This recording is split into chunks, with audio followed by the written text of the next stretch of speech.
ओम नमः शिवाय। हर हर महादेव। देवों के देव महादेव और जगत जननी माता पार्वती को सादर प्रणाम। आप सभी श्रद्धालु भक्तों का इस पावन रवि प्रदोष व्रत कथा में हार्दिक स्वागत है। शास्त्रों में वर्णित है कि रविवार के दिन आने वाला प्रदोष व्रत अत्यंत पुण्यदायी माना गया है। जो भक्त श्रद्धा, विश्वास और भक्ति के साथ इस व्रत का पालन करते हैं तथा इसकी कथा का श्रवण करते हैं, उन पर भगवान शिव की विशेष कृपा बरसती है।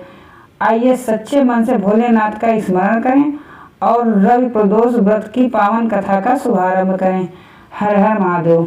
रविवार के दिन ये व्रत आने के कारण इसे रवि प्रदोष व्रत कहा गया है। प्रदोष व्रत हर महीने के दोनों पक्षों की त्रयोदशी तिथि को रखा जाता है। एक समय सर्व प्राणियों के हितार्थ परम पावन भागीरथी के तट पर ऋषि समाज द्वारा विशाल गोष्ठी का आयोजन किया गया। इस सभा में व्यास जी के परम शिष्य पुराण वेत्ता सूत जी महाराज हर कीर्तन करते हुए वहां पधारे। सूत जी को आते हुए देखकर सौनकादि 88,000 ऋषि मुनियों ने खड़े होकर दंडवत प्रणाम किया। महाज्ञानी सूत जी ने भक्ति भाव से ऋषियों को हृदय से लगाया और आशीर्वाद दिया। विद्वान ऋषिगण और सब शिष्य आसनों पर विराजमान हो गए। सौनकादि ऋषि ने पूछा, हे पूज्यवर महामते, कृपया ये बताने का कष्ट करें कि मंगलप्रद कष्ट निवारक ये व्रत सबसे पहले किसने किया और उसे क्या फल प्राप्त हुआ। श्री सूत जी बोले, आप सभी शिव के परम भक्त हैं। आपकी भक्ति को देखकर मैं व्रती मनुष्यों की कथा कहता हूँ, ध्यान से सुनो।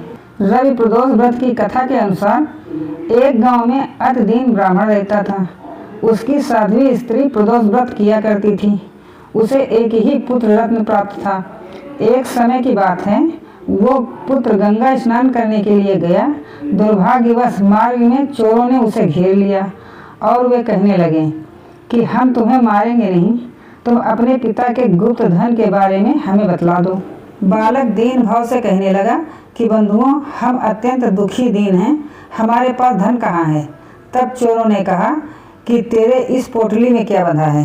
बालक ने निसंकोच कहा कि मेरी माँ ने मेरे लिए रोटियां दी हैं। यह सुनकर चोरों ने अपने साथियों से कहा कि सिपाहियों, ये बहुत ही दीन दुखी मनुष्य है, अतः हम किसी और को लूटेंगे। इतना कहकर चोरों ने उस बालक को जाने दिया। बालक वहां से चलते हुए एक नगर में पहुंचा। नगर के पास एक बरगद का पेड़ था। वो बालक उसी बरगद के वृक्ष की छाया में सो गया। उसी समय उस नगर के सिपाही चोरों को खोजते हुए उस बरगद के वृक्ष के पास पहुंचे और बालक को चोर समझकर बंदी बना राजा के पास ले गए। राजा ने उसे कारावास में बंद करने का आदेश दिया। ब्राह्मणी का लड़का जब घर नहीं लौटा तब उसे अपने पुत्र की बड़ी चिंता हुई। अगले दिन प्रदोष व्रत था। ब्राह्मणी ने प्रदोष व्रत किया और भगवान शंकर से मन ही मन अपने पुत्र की कुशलता की प्रार्थना करने लगी। भगवान शंकर ने उस ब्राह्मणी की प्रार्थना स्वीकार कर ली।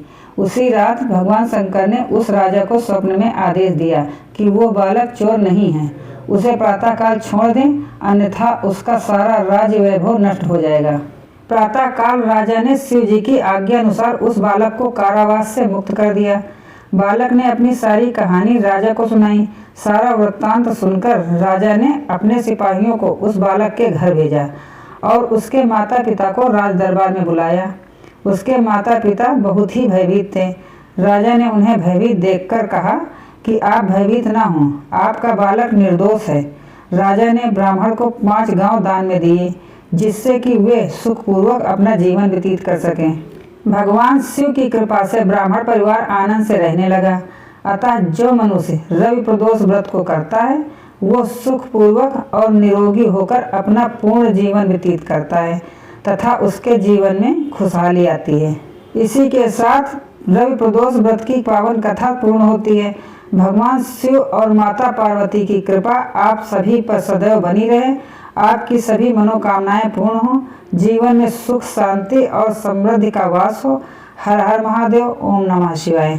प्रदोष व्रत की ये पावन कथा आपको कैसी लगी, हमें कमेंट्स में हर हर महादेव अवश्य लिखें। यदि ये कथा आपको पसंद आई हो तो इसे अपने परिवार और मित्रों के साथ साझा करें। भगवान शिव की कृपा आप सभी पर बनी रहे। ओम नमः शिवाय। हर हर महादेव।